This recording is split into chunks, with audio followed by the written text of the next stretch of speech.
If you saw a Westerner, maybe American, maybe Canadian, sitting on the train and there's an open seat next to that person, would you go and sit down?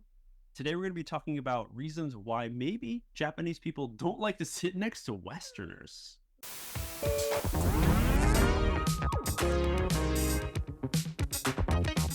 Hey everyone, welcome back to another Seki ga aitemasu yo kind of episode. We're the hosts. My name's MJ. My name is Adam. And I'd like to say thank you for joining in another conversation of ours where we like to give you this immersive type of English learning videos that's very natural between me, an American named MJ, and my Canadian friend named Adam. This is going to be a very interesting topic, everyone, because it's something that has been a topic with all Westerners who have come to Japan. This has been a topic that has come up and has happened to probably everyone at some point. We're going to talk about why we believe and how we've noticed that Japanese people maybe don't like to sit next to Westerners. So, right off the bat, Adam, yes or no? Have you found yourself in a situation where you're sitting on the train, seats are full, but there's one or maybe even two next to you, and it stays open? Hard yes. Hard yes. Yes, with a hard capital Y and an exclamation point. Bikkuri bar. Two Yes. of them. I'm going to say yes as well. Yes. Yeah. This has happened to me too, I've found. Now, I don't remember it staying open the whole time. Mm-hmm. There's always someone who will eventually sit down. In most cases, well, let's see if it's the same. Does this happen to you too, where someone finally sits down? It's usually somebody who's like, they look like they were just running to catch the train. Okay. Because it would be an empty seat. Real tired. And people standing up, and you see like the last person to just dart on the train. Yeah, They just kind of squeeze their way in, and they sit down, and there's like, made it. Yeah, made it. Okay. Luckily, there was an open seat. Maybe they know this too, and they just look for the seat with the foreigner, and they run to that seat. Yes, that's nobody. Yeah. It's a hack. That's the hack. That's that's the new hack. Yeah. Look for the foreigners because there's probably a spot open next to them. Yeah. For me, I was gonna say that yes, usually this spot does get filled up. Somebody does sit down. Yeah. And it is usually an oji-chan or ba-chan, someone who is older. Yeah. It is very rare to have someone who is younger sit next to me. And for me, I feel that like it's maybe they just don't care at that point. Like when you're getting older and stuff, you have experience. You're like, I don't care. Like I've lived this long. Like, I'm not scared of anything. And maybe the younger generation might be a little shy or timid about it. So let's try to figure out why the seats are always open next to us. That's like, it's I don't know, it's a tough question to answer because the reasons can be so many. Okay. Hey, well, let's list I them guess off. the first one that I could think of is that normally, I'm generalizing, which means I'm making a statement about everything when it's not true for everything. Yeah. Well, Adam's version of normal. My version of normal is that many Westerners, especially the men, are a lot bigger, wider, maybe taller or broader shoulders, and they take up more space in the seat.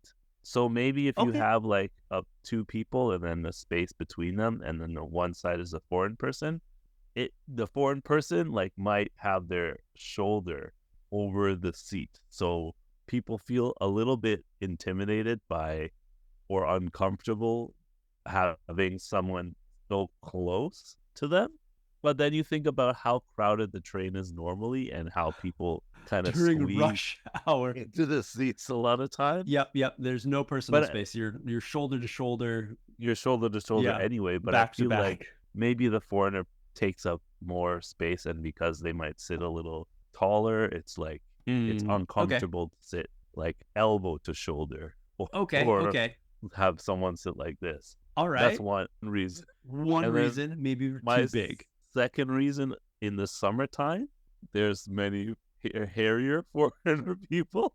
Okay. Yes. So I This can goes to the imagine jeans. that Yeah. the jeans, people wearing t-shirts, DNA. or Yeah. we also sweat apparently more than Japanese people. We I smell. feel like We smell. we smell different, or we smell bad, or Yeah. we have body hair, and it's just it's not pleasant Yeah. Okay. in Okay. terms of More. that. More Yeah. uncomfortable. More uncomfortable. It's not like a bad Points. smell, or just maybe we smell different, or our body hair. I'm not that hairy, but some Westerners have more body hair. Yeah. Like having that, even for me, when I feel hair touching my arms, like I'm grossed out by that.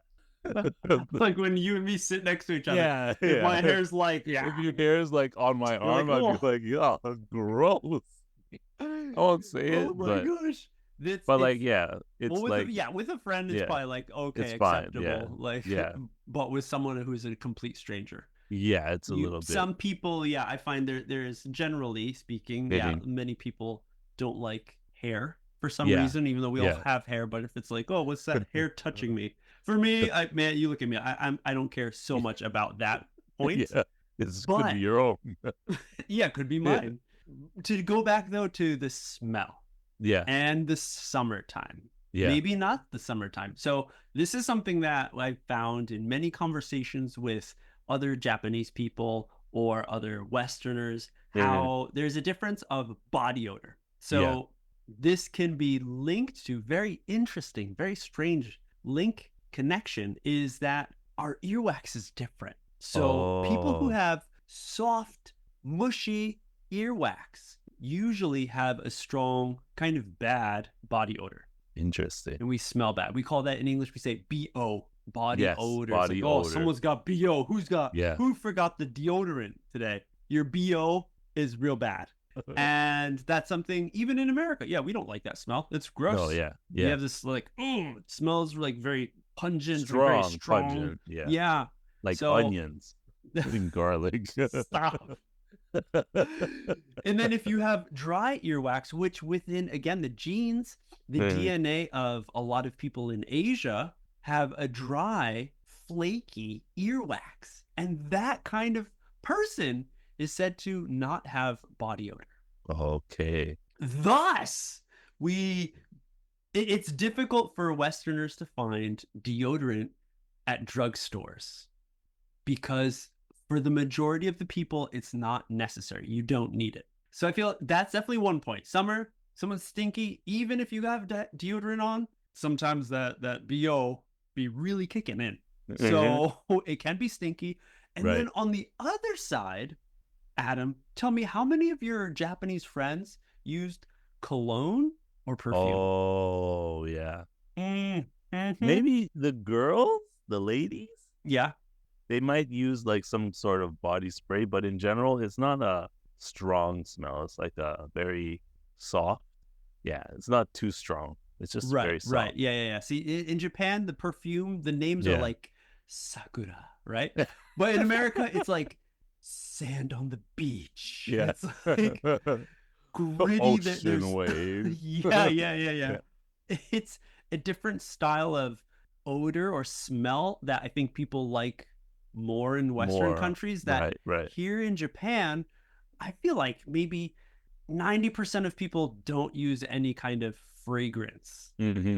And this is something that even my Japanese friends have said, like, oh, can I ask you a question? Like, do all Americans use cologne and use perfume? Because I really don't like the smell. After that, dude, I never really thought about it because when I was growing up, my parents used some sort of cologne perfume. But when I'm in Japan and I learned about this fact and I'm walking around like Harajuku or something, and then I walk by a Westerner and I'm like, it's whoa. like a blast. So I'm gonna say that is another reason. Okay. I feel that people in Japan commonly do not like strong cologne or perfume. So they don't want to be sitting next to that person because maybe it's going to rub off on them, or maybe it's too strong of a smell. It's too strong, when you're trying to sleep, you just got that waft of citrus blast. Just some sort much. of Musk. Yeah. Musk. Yeah. Not Elon Musk. No. Musk. Yeah. One thing I was thinking about, and it could be true, it could not be true. There's like, even when it's not a train, but you as a Japanese person experience having a conversation, they get nervous around English. Some people. Yep. So I'm imagining that there are many Westerners who are very talkative. They like to talk. And if a Japanese person sees a Westerner, they think that Westerner subconsciously wants to talk and is going to talk to them.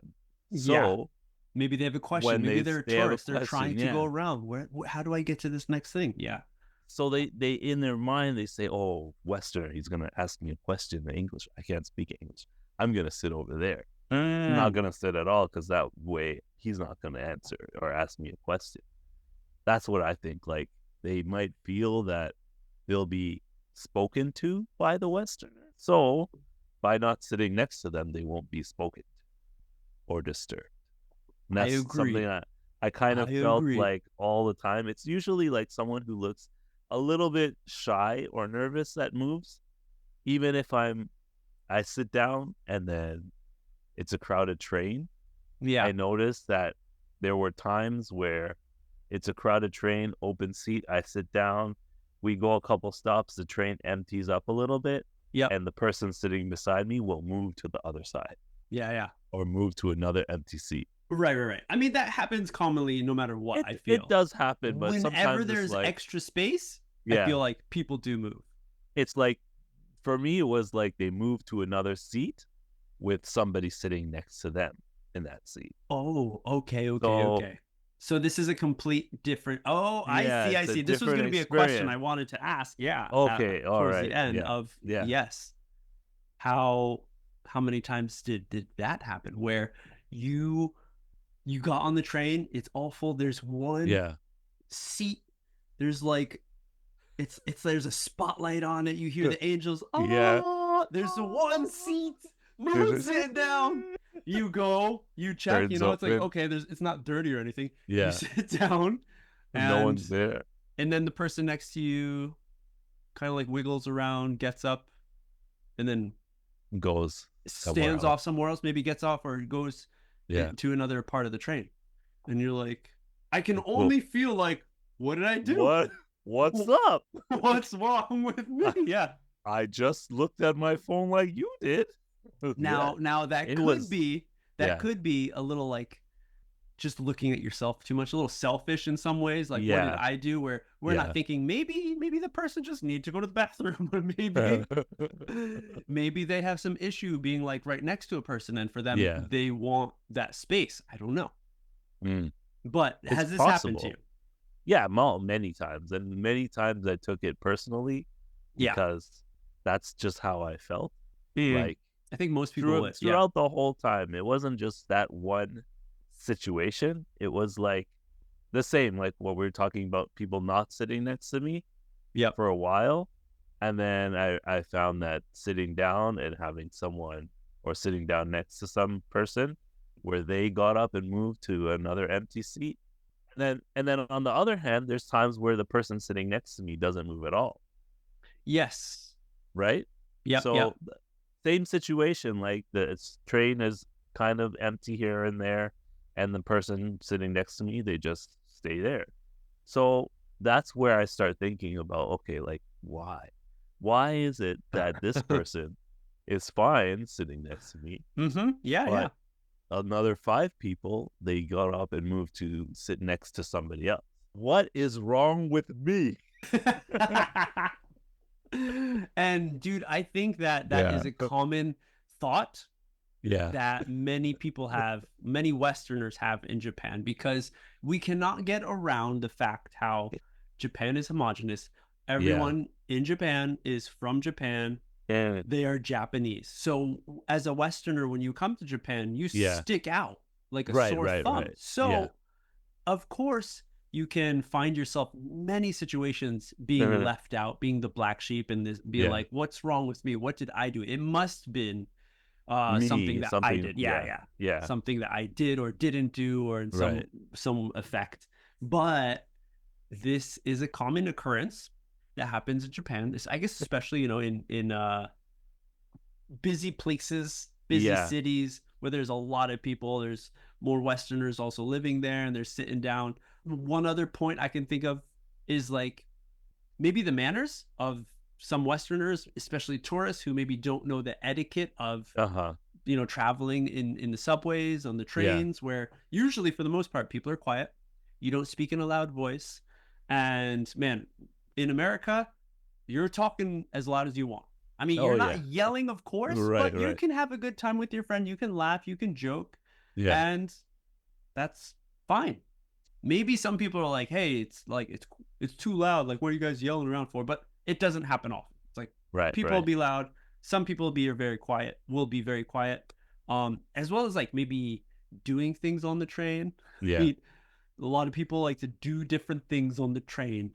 I've seen in Japan too. I've seen some people drinking beers. I've seen people like cutting nails and stuff on the train. That is very rare. Right. But in America, I feel like there's more little crazy stuff that can happen on the train. Yeah.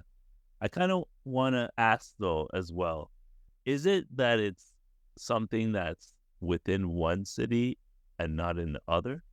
Because I feel like this happened to me more while I was in Kanto than in Kansai. Oh, okay. When I was in Osaka, I had a lot of obachans sit next to me and kind of strike up a conversation. More than in Kanto. In the Kanto area, Yeah. So I'm wondering if your area where you're living. I mean, commonly well known within Japan that people from Kansai area are a little more open, a little more talkative and friendly with strangers, people they don't know. So it could be the case, but let us all know in the comments what you think about this topic. What do you feel like? Do you feel it's comfortable or uncomfortable sitting next to that person? And let us know exactly why, because this is an interesting phenomenon that happens in Japan all the time. We'll see you on the next slap.